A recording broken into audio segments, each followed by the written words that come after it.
Hello, everybody, and thank you again for joining us today. We have with us again Heidi Van Treese, and I'm very appreciative for her joining us as a panelist. And we have our two people who have come from us again, Paula Julian, she's from the Native Indigenous Women's Resource Center, and Tammy Drew from the Alaska Native Women's Resource Center. So I again want to welcome them and thank them for bringing us this cultural training. Thank you, Rebecca. This is Tammy Truitt-Giroux with the Alaska Native Women's Resource Center, and thank you for coming back and listening to us again this week, or this month, I guess. We do appreciate your willingness and your participation. I'm going to go ahead and let Heidi introduce herself, and then Paula will introduce herself. Good morning. Thank you, Tammy. My name is Heidi Van Treese, and I work for the Organized Village of Cake, and I work with the DV program. I am the acting grant manager for that, or program manager for that in Cake, and I've been in this position for a few years now, and our program has been going since 2011, and we've seen a lot of growth and a lot of expansion with our program, and I look forward to sharing this hour with you. Thank you. Thank you, Heidi, Tammy, and Becky. And good morning. This is Paula Julian, a Senior Policy Specialist with the National Indigenous Women's Resource Center. And I am happy to be joining you all again this month for Search's staff webinar series. Today's webinar is part 1 of 2 of understanding culture as a protective factor to responding to abused parents and their children. So we are really excited because over today and next month's webinar in September, we really hope to introduce and connect you all to local tribal domestic violence and sexual assault programs in the Southeast. And we hope that even beyond these webinars, you will continue to reach out and partner with these local tribal programs in terms of responding to domestic and sexual violence. I'm having some really bad internet problems, so it seems like my connection I keep dropping off. So I will be on the phone, but I may not be very helpful over the internet with questions or anything. So, but with that, I will turn it back over to Candy and the next slide. Thank you. Good morning again. This is Tammy. I'm going to go ahead on the next slide and have Candy, our communications coordinator, go ahead and explain the operation of this GoToWebinar. Thank you. Go ahead, Candy. Good morning, everyone. This is Candy Cowan. I'm the communications coordinator for AKNWRC. Just want to thank you guys for joining our webinar today. I just want to cover a couple of housekeeping items before we get started. So on the right-hand side of your screen, you'll see the GoToWebinar control panel. It looks like the slide. And within that control panel are 2 sections that are going to be probably the most important for you guys today. So the first section is the questions section. Use that section at any point if you have any questions during the webinar. All the questions that are typed into that box will come back to us, and we'll provide them to the presenters at the appropriate time. And we'll attempt to answer all those questions asked either during a question and answer period or via email. And then the second section is the one you're seeing on your screen right now, which is the audio section. So if at any point you're experiencing bad audio during the webinar, go ahead and open that section and select the phone option for several seconds, and then click back to the computer audio. That will force the control panel to obtain a new audio connection for you. And then if you're still having issues after that, go ahead and select phone and then dial in using the number that is shown to connect to the audio portion of the webinar over your telephone. And today's webinar is being recorded, and we'll share that out to you guys as a resource as well after the webinar. And other than that, I hope you all enjoy and have a great day. Thank you, Candy. And before we move on to the next slide, I'd like to also point out the beautiful picture that's been shared with us on this page by Holly Churchill. And this was made possible. It's basically a replication of Holly's basket, and it was made possible by the OVK DV program classes that were supported by a 7th Generation Thriving Women's Initiative grant.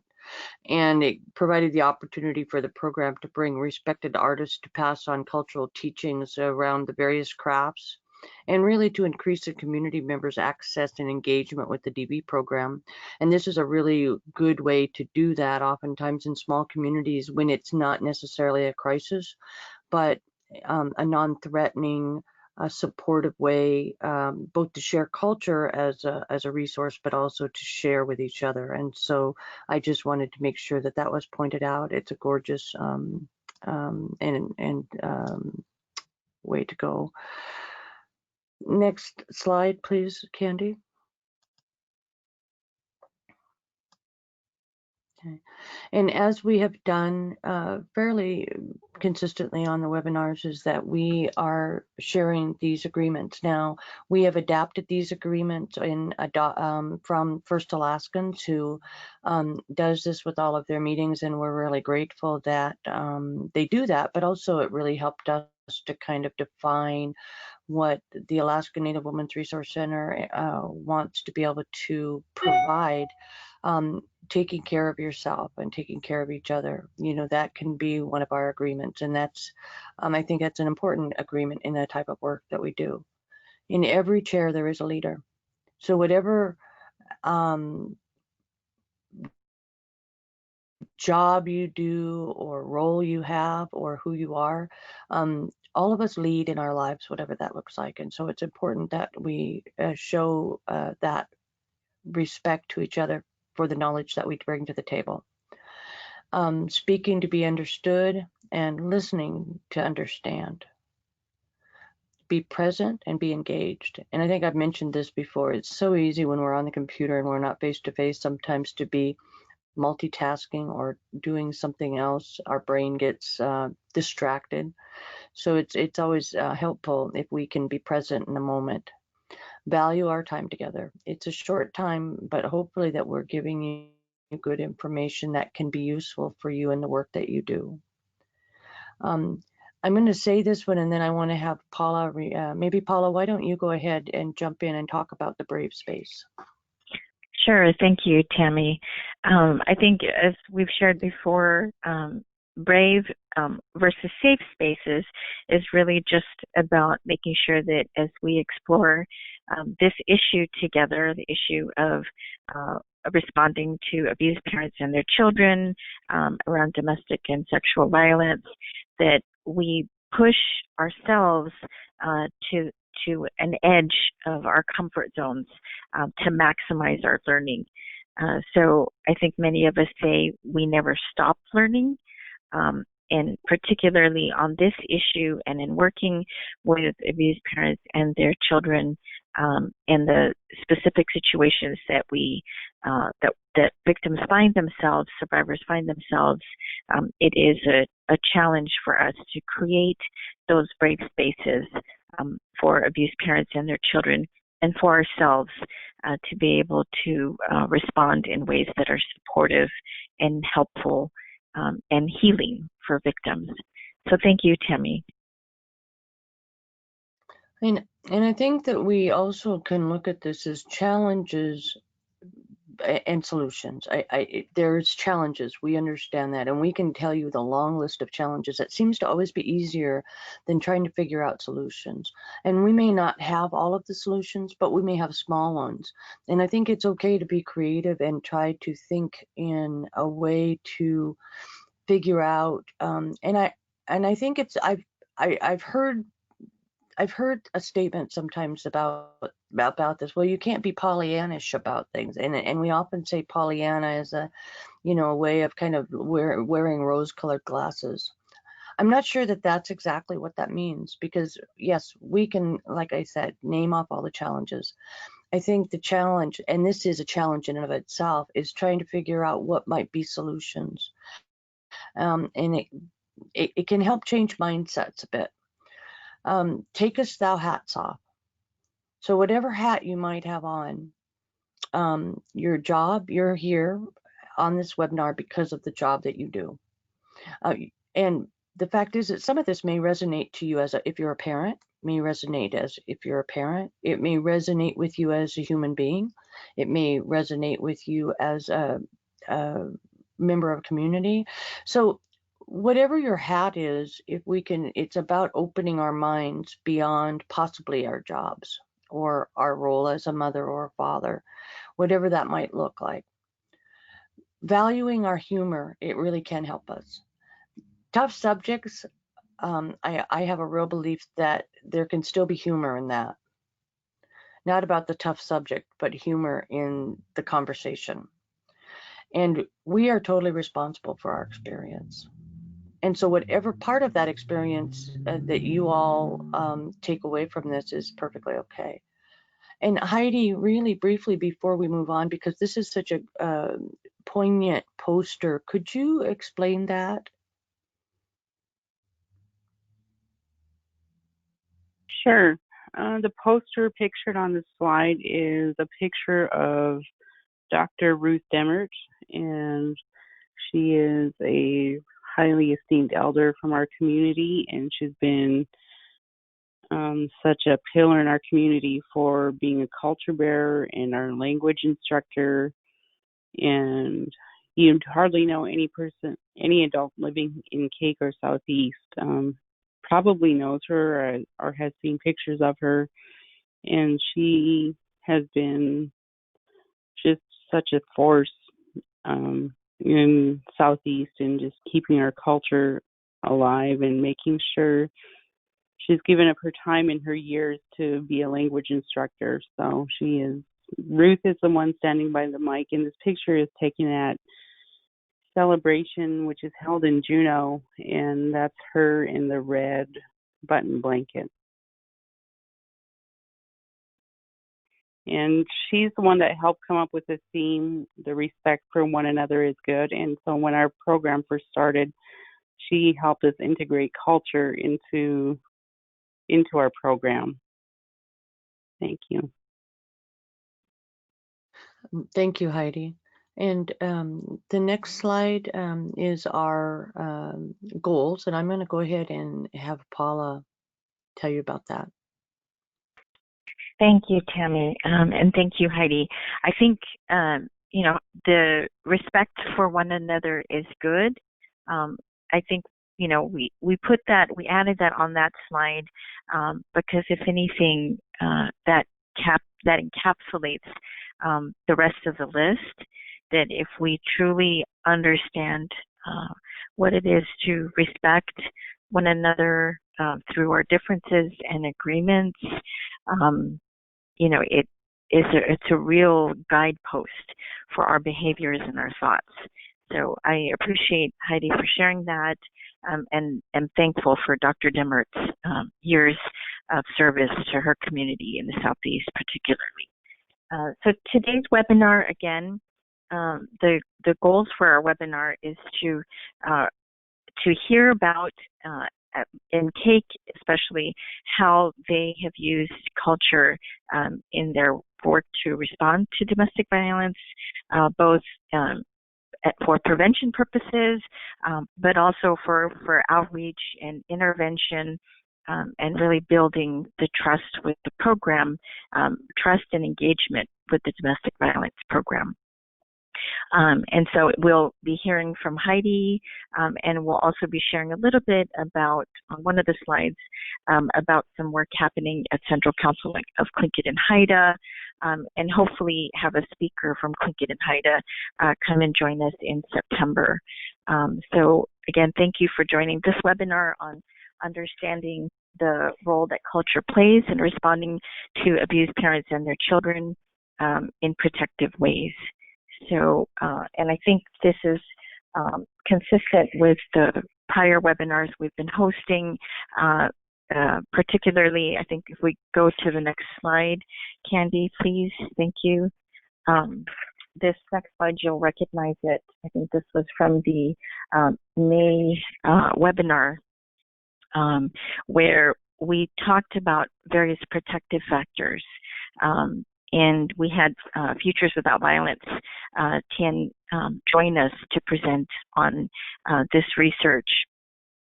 And particularly for today's webinar, we are very fortunate to have Heidi join us to talk about what her program has done and the strengths of social cultural activities, which is the second from the, second from the left, where it says social, cultural, and spiritual connections, that the programs, classes that Heidi's going to be talking about with us really help to create those healing spaces for survivors and friends and families of survivors, really uplifting the resilience that people have, particularly when they're able to practice their cultural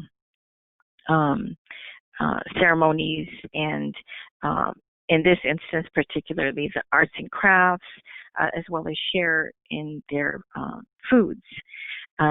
So we're just wanting again to make that connection with the rest of the webinar series. And so with that, we'll go to the next slide. Tammy, do you want to take this next slide or? Sure. I think it's important, and you've heard us use this kind of this the voices of our people, teachings of our people, the languages of our people, and almost all of our slides or presentations to you. And going back is that AK and WRC, this is part of the foundational work through the use of the curriculum and village engagement session, and it's rooted in identifying solutions to domestic violence through the voices of our people, languages and teachings of Alaska Native peoples, improving the health and increasing the safety of abused parents and their children. It has to be the center around this understanding. And so with this quote, in honoring our strengths, culture is understood as the outward expression of spirit. And revitalization of spirit is the vital best practice to ensuring health and well-being among Indigenous people. Recognition of the importance of ceremony, language, and traditions help to focus on strengths and reconnection with oneself, their history, family, community, and land. And the reason that we continually go back, and this is a foundational piece of work, is because we know that that's part of what protective factors are, is it's almost an unspoken way of, oftentimes it's hard to define what we get our strength from. I mean, I know that when I'm put on the spot and somebody says, well, what is it that you think is the most important thing for resiliency? Or what do you think is and oftentimes the question is the one thing that's going to make the difference in stopping, say, domestic violence and family violence. And I don't think there is one thing, but I think that this gives us an opportunity to explore what might be a bigger surrounding almost cultural. I mean, I think if you talk about the whole idea of the importance of culture in addressing domestic violence, I think it's really been started to be addressed in things like, well, the importance of culture in addressing domestic violence for First Nations women. And I think that is that one of, I think it's on one of our takeaways at the end of the slides for a resource. And I think, Paula, did you have some more things that you wanted to add to this? Yeah, thank you, Tammy. I think the biggest thing is really this quote And if any of you have the opportunity to look through this article that is referenced here, and I think the citation is also on the last, second to last slide under resources. The title of the article is The Importance of Culture in Addressing Domestic Violence for First Nations Women. And, you know, there's lots of other references to use of culture as a protective factor, not necessarily focused on domestic violence only, or even just addressing domestic violence. This is one of the few things that I'm aware of that that talks about this specifically. I think in other contexts around substance abuse and alcohol and working with Native youth, there's more research and material speaking to this issue. But this quote I really found very helpful, particularly in terms of, for example, what we've seen in Kake and in tribes across Alaska, but also across the lower 48 and for Native Hawaiians, that the truth of the reality around domestic and sexual violence is that I heard someone say the other day, you know, that quote that what hurts the most, sticks and stones may break my bones, but words will never hurt me. That in reality, that's actually not accurate, at least when it comes to domestic and sexual violence. That when we talk with victims and survivors, that oftentimes the hardest injury, the most serious injury to survivors and victims were the words, were the attacks on their emotions and their psyche and their spirituality, where the scars, the physical injuries will heal much quicker than the healing of the spirit. And so this is where we see that voices, languages, and teachings, including passed on through the teaching of arts and crafts, can really help to revitalize and heal the spirit that's been traumatized because of domestic and sexual violence. So we're really excited to hear from Heidi and hopefully the other local programs that will be joining us in August and September. So with that, we'll turn to the next slide, please, Candy. Well, actually, Paula, I'd like to add one thing briefly, and that I think that we have to also take a look and understand the fact that oftentimes children that have survived have lived with domestic violence as children and grow into adulthood, their biggest memory is a sense of, that I've often heard, is the sense of not belonging or knowing who they are. And a lot of that had to do is that living on high alert or living with a trauma that you can't explain or understand, especially as a small child, can not help people be who they become. I know that doesn't really make a lot of sense, but that's often the way it's described. It's like living outside of yourself. And this is because the two people, or for the most part, the people that are tasked in this world to protect and love and be the safe space, when this isn't happening, it creates a sense of unreality or not belonging, is how I've heard it described. And so I think it's really important. This is like a grounding and rooting into who we are. And I think it's important that particularly that people that experience also domestic violence, not as a child, but as the victim of that domestic violence, it's also a way of coming back to themselves. And so it's that whole cycle of being rooted, so to speak, back to the earth or back to your culture or back to cultural practices, whatever that might look like for you. So thank you, Paula. Next slide.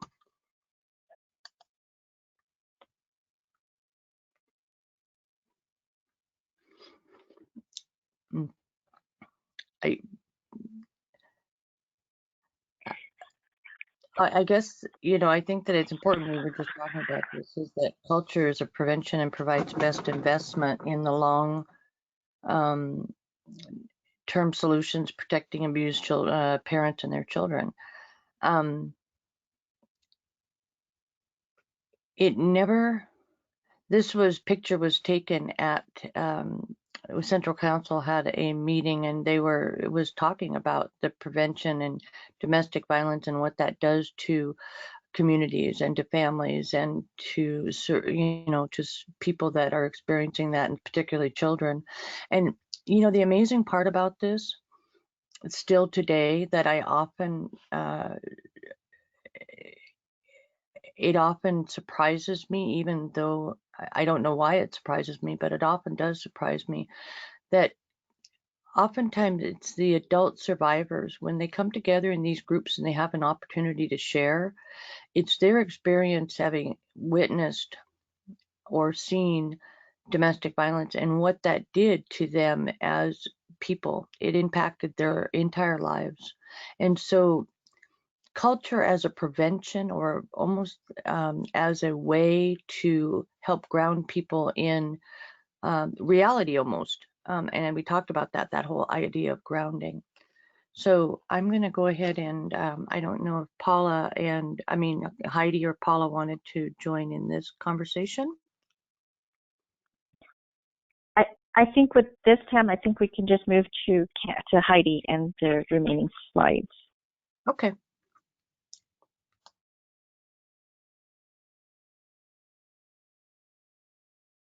Could we move to the next slide with the Southeast traditional values? And so the Southeast traditional tribal values is highly distributed throughout Southeast Alaska. And how this came to be was a group of elders, I think in the 1980s, came together and they helped come up with this, our way of life. And they made this here, and we utilize this poster quite a bit in our program, and just with our prevention programs and with our meetings that we had with the women, that became kind of like our rules for our meetings. And we refer to this quite a bit. And I remember reading on this poster, Walter Soboleff, Dr. Walter Soboleff was one of the people that helped come up with this here, and he is highly esteemed among the Tlingit people in Southeast, and he was a very influential person, and I had the privilege and honor of meeting him, and he was a very humble man. And whenever I see this poster, I think of him because he wasn't prideful because he was so well known and esteemed, but he came across as humble, and that really spoke to me, and just trying to lead his people. And so that became the foundation of the thing, how we'd start meetings, and we'd refer to this here. And so in talking about our meetings, this helped lay the foundation and just the environment that we were trying to create for women in CAIC. I worked with a DV program, and when we started our classes for the women in CAIC, when our program, let me go back a little further, sorry. When we first started our program in CAIC, we tried to have just traditional sit-down support group meetings for women where they would come and talk, and our advocate would help them, and we would just do our best to support them, and we would try to have those weekly or as long as the woman needed. And we saw a little bit of success, and we'd open it up to other women if needed. And it went on for a while, but it kind of fizzled out. And when we were trying to find ways to help women in our community, we came across the Thriving Women's Initiative grant, and we applied and we received it. And how we wrote it and applied was that we wanted to utilize art, healing through art. And with this program, we saw so much success in women opening up and talking to us, and we utilized the art and to bring women together to create that safe environment where they were able to connect and network. And in this slide, you can see a woman, and this was in a moccasin making class, and it was one of the first, and we've had several of these classes throughout the years, and each class lasted about a week maybe, and we would bring women together and we would bring food and we would cover these values. And like when women talk, when we would get together, we would just share with them that, what we share here is confidential and this is a safe place and we're here to support each other. And if women wanted to share their stories, we would share about our domestic violence program and what we do and the resources we have available for them in our community. And just the woman would, over the days, they would start opening up, and we would hear their stories of either coping in healthy ways with domestic violence and how they learned to start dealing with it in a healthy way. And just living in Alaska, our domestic violence rates are so high, our sexual assault and MMIW, and this brought a way for us to connect to each other. And if the woman in the group weren't experiencing domestic violence, they more than likely knew someone that was going through domestic violence. And so it brought a way for us to bring women together, because not every woman in Cake that experiences domestic violence comes to our program, but we were able to reach a large group of women that would be able to help somebody and point them towards our program. And so healing through art was the woman really, really enjoyed it.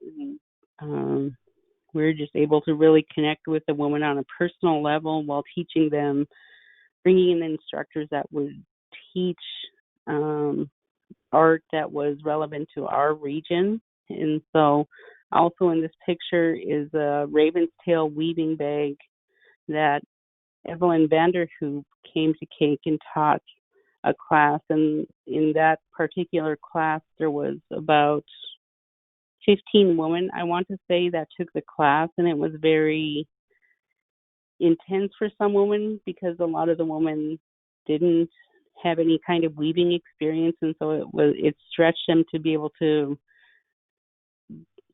show themselves that they could do harder things that they didn't think they could do. And so a lot of these classes, like I said, they were very intense sometimes because just the hours that it took, but by the end of the classes, the woman would say, I wish we had more time. We didn't have enough time.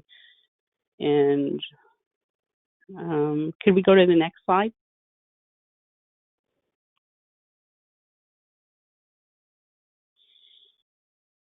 And in this particular slide, this was in the fall time, and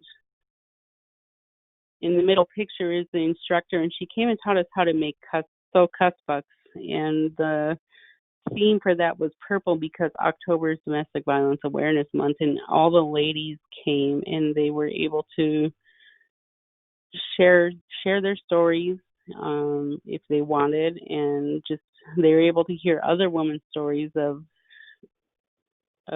dealing with domestic violence and just more things on learning, just being proud of their heritage and their culture.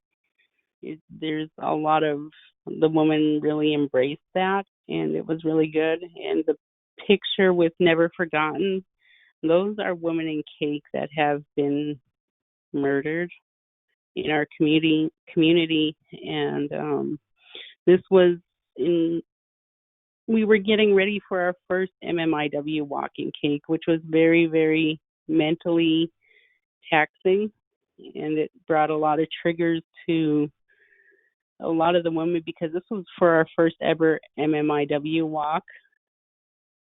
And on the bottom are two young girls that were 13 and 19 years old, and that still affects our community to this day. And so having behavioral health, mental health, and just the help from search is very important because this has long-term effects on the people in the communities. And like when we're having MMIW walks, when we brought women together for our first ever MMIW walk, it was emotionally exhausting, and a lot of women, it was very heavy. And I remember the weeks where we brought family members together to make their banners to honor their loved ones. It was a long time, and I remember this particular lady, she was crying, and her sister is pictured in this banner, and she said, thank you for remembering, and thank you for honoring her. And so this was decades later, and she said thank you, and just with tears in her eyes. I remember her just wanting her sister to be remembered and honored decades later, and just the emotional weight of carrying that for years, and just seeing that her sister is still being honored and remembered to this day. It really meant a lot to her. And so the little things of just saying a person's name was very important. And the ladies throughout these classes, they shared stories like that.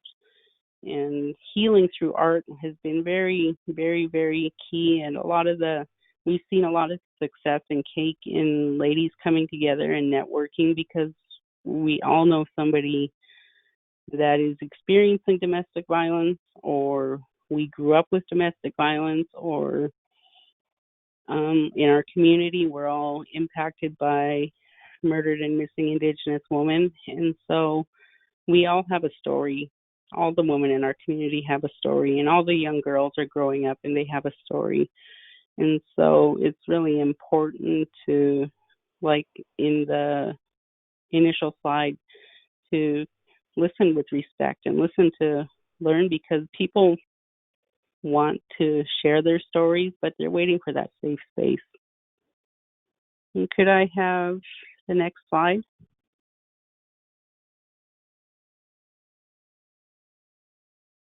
And these are from more pictures from different classes. And in the middle picture, I'll start with that one, is Evelyn Vanderhoop in the red sweater. She's a world-renowned weaver, and it was a privilege and honor to have her come to Cake. She came and she did the Raven's Tail weaving class, and some of them are holding up their finished projects in that picture. And it was a really wonderful class, and she really believes in culture, and she shared the importance of it to her and her family. Her and her sisters and her mother are just world renowned, and they're really highly regarded in the arts world for their expertise and their knowledge in weaving and carrying the traditions and culture forward. And in the right picture is Mary Goddard from Sitka in Yakutat, and she came and did a jewelry making class in Cake, and we just wanted to work to bring as many highly qualified instructors as we could to Cake to work with the women and to just give them an exciting opportunity to learn things in their culture that could just where they could learn, and things that weren't probably taught at home, but they have the desire to learn.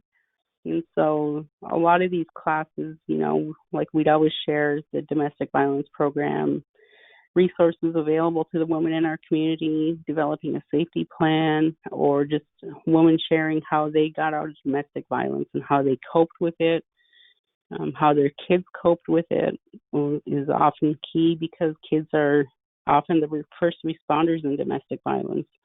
And so we wanted to just bring women together to encourage each other and support each other.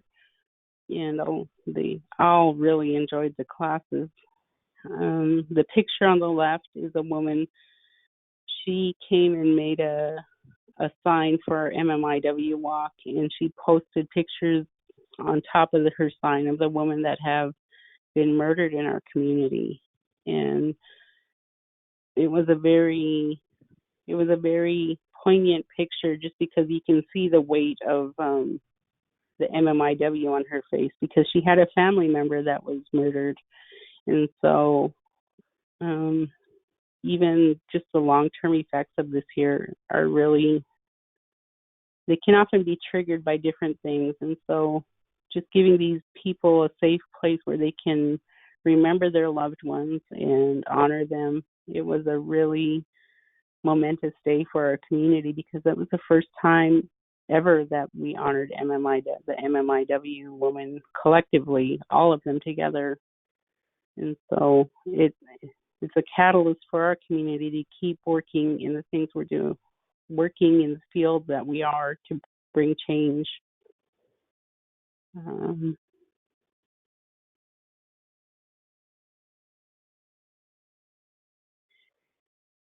so next slide.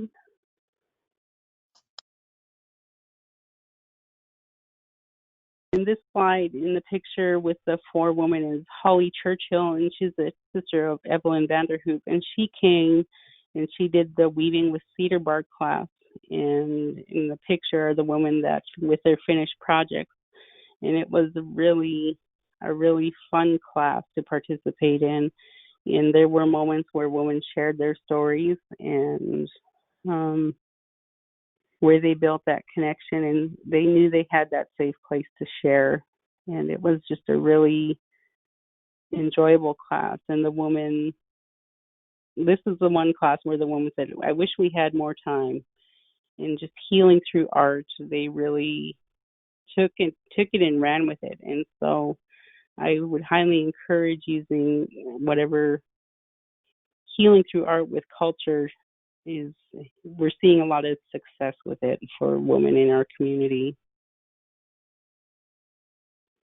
And next slide, I'll turn that back over to Paula. Hi. Or Tammy.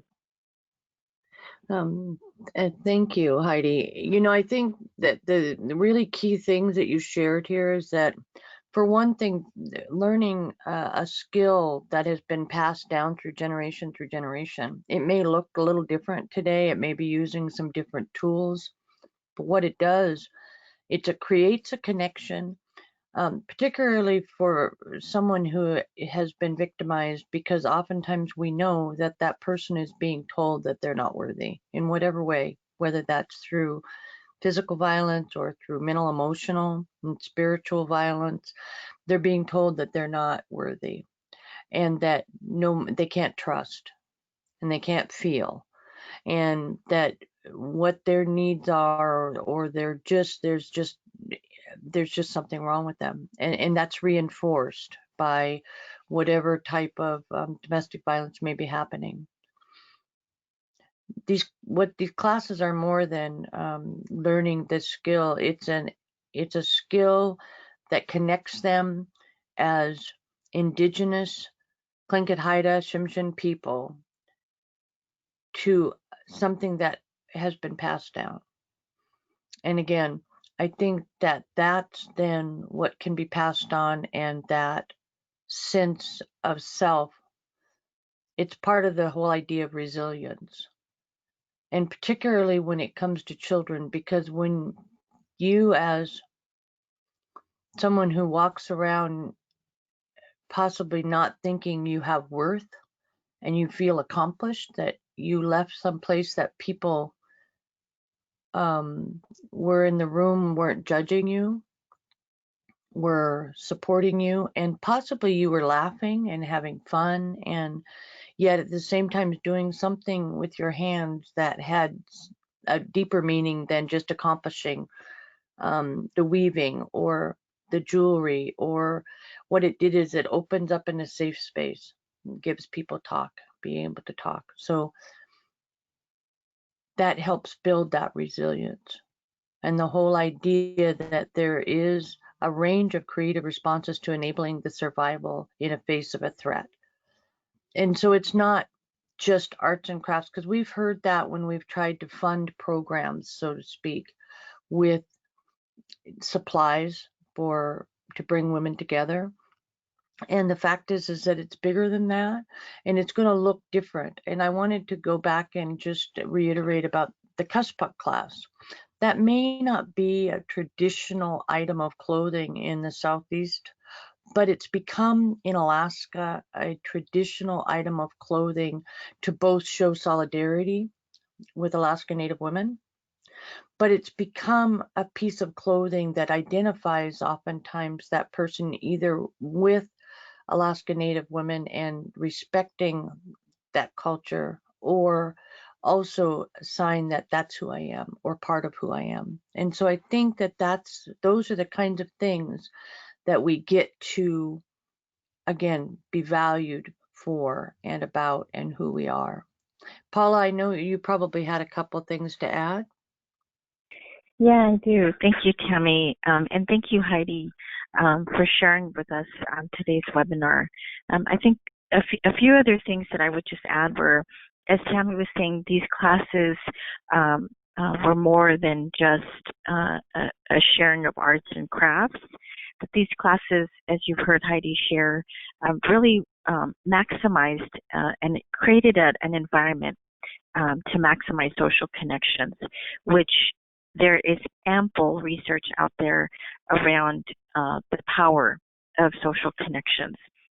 And the trust, as Heidi talked about, that the participants who under other circumstances wouldn't normally be getting together, but that trust that through the arts and crafts and providing of the food in these classes that the program, the DV program, was able to build, I think really speaks to the nourishment that participants received, not just physically, but also emotionally and spiritually, which again goes back to, the second under the DV protective factor slide, and that second slide about social, spiritual, and cultural connections.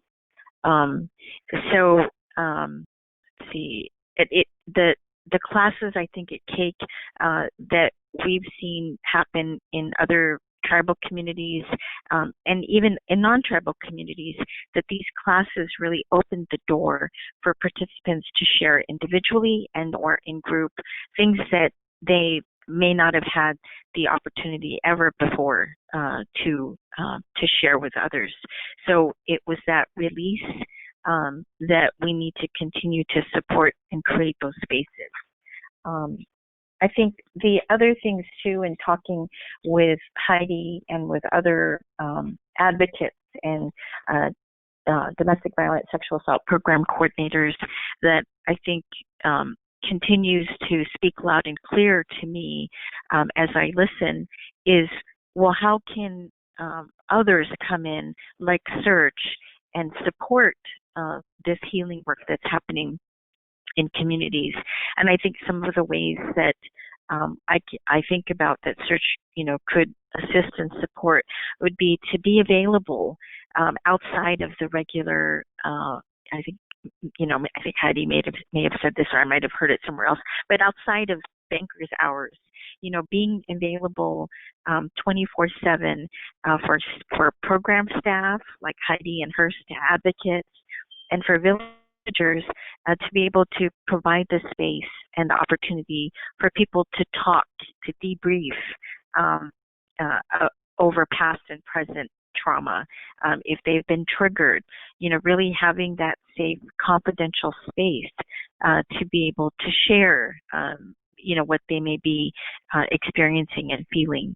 And then also, in connection to that, understanding that DV program staff, particularly in tribal communities, because of the under-resourcing of tribal services and tribal DVSA advocacy services, that the burnout is so high for staff, that the need is so great, and the available resources are so small. So, being available for program staff, providing them with perhaps some training sessions around how can you incorporate self-care and prevent burnout, or if it's not about preventing burnout, about how do you respond? Because at the end of the day, given the limited resources available, burnout is probably inevitable. So then it's how can you respond in a preventative way as much as possible. And then I think the other thing I wanted to just reference before we try to wrap up here was, again, the quote from the earlier slide. And if we go to the next slide, Heidi, Candy, sorry, which I think is the resources slide. So the last bullet point here that is the importance of culture in addressing domestic violence for First Nations women.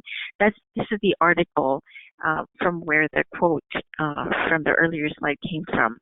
And I just want to read it again because it in this sentence or two from the quote, it really says a lot, that in honoring our strengths, culture is understood as the outward expression of spirit, and revitalization of the spirit is a vital best practice to ensuring health and well-being among Indigenous people.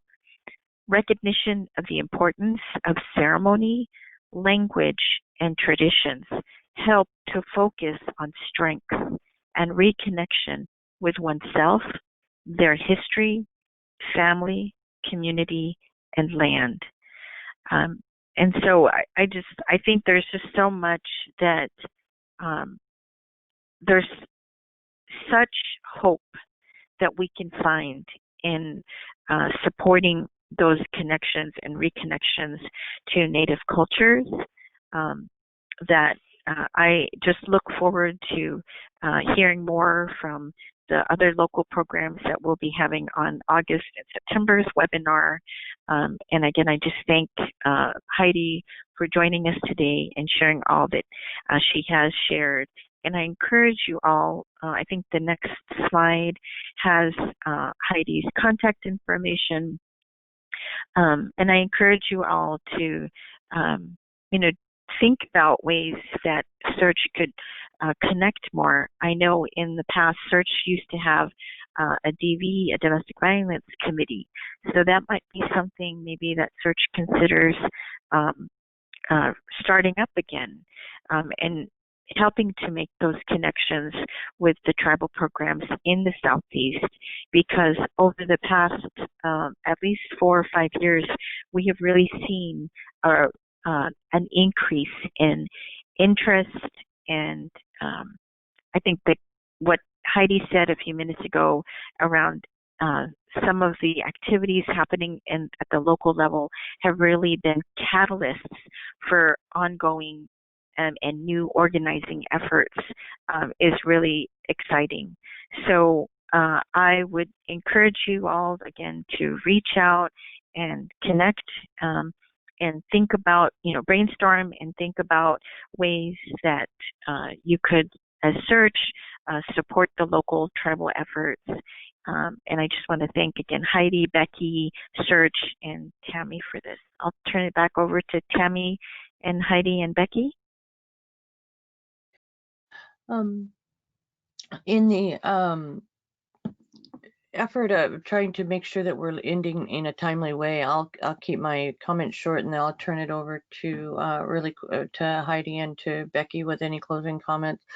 I think that we have to remember, and I think the reason that we're here is about the children. And in order for the children to feel safe and protected, helping to support their mothers, who are often the victims of violence, as we've kind of established over the last several webinars. Although sometimes, men also have experienced it as well. And so we don't want to minimize that, but we really need to come back to the whole idea of is how, as providers of behavioral health in our communities, which is a big job in and of itself. It's a huge job. We understand that. But how do we support the children? And getting children connected and to have a sense of identity and a strong sense of their own value can be a part of helping that. So I'll leave that with that, and I'll turn it over to Heidi and to Becky to see if they have anything they'd like to close with.